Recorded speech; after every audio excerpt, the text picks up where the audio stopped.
Au cours d'un point de presse tenu ce samedi à Goma, Codinet s'indigne de la négligence de l'expertise locale dans la production des permis de conduire avec puce électronique. L'ingénieur Daoudi Patrick ne comprend pas pourquoi le gouvernement fait confiance à l'expertise étrangère, pourtant Codinet est capable d'en produire dans un bref délai, sans aucun préfinancement. Utilisé avec puce, nous n'allons rien demander, mais nous sommes à mesure à cet instant de déployer 50 centres d'impression des permis de conduire sur toute l'étendue de la République.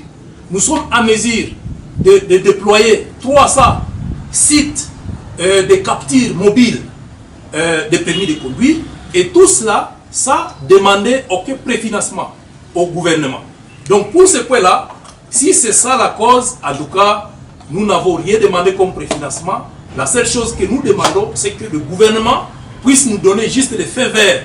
Et une fois qu'on nous donne les faits verts aujourd'hui, je vous rassure que demain, nous on commence la production des permis de conduire sur au moins une dizaine de provinces.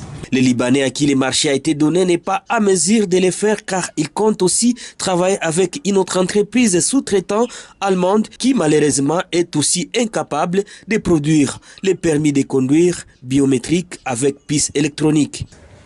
Comment comprendre, disions-nous, que sans crier gare, les ministères se soient retirés des dits pour parler, sans préavis ni autre forme de procès, alors que tout semblait bien évoluer.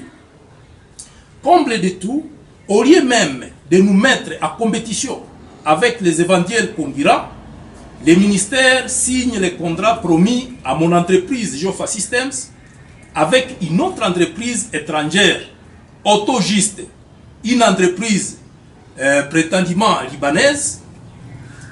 Vérification faite, cette dernière ne disposa d'aucune expertise à la matière et n'étant même pas connue dans le monde du numérique, ne trouvera pas mieux que de faire sous-traiter son contrat par une autre entreprise étrangère, cette fois-là allemande, Muhulbor, ce qui est une violation flagrante de la loi sur la passation des marchés publics qui exige entre autres une publication d'offres publiques et la mise en compétition des soumissionnaires, excepté pour les marchés portant sur la sûreté nationale.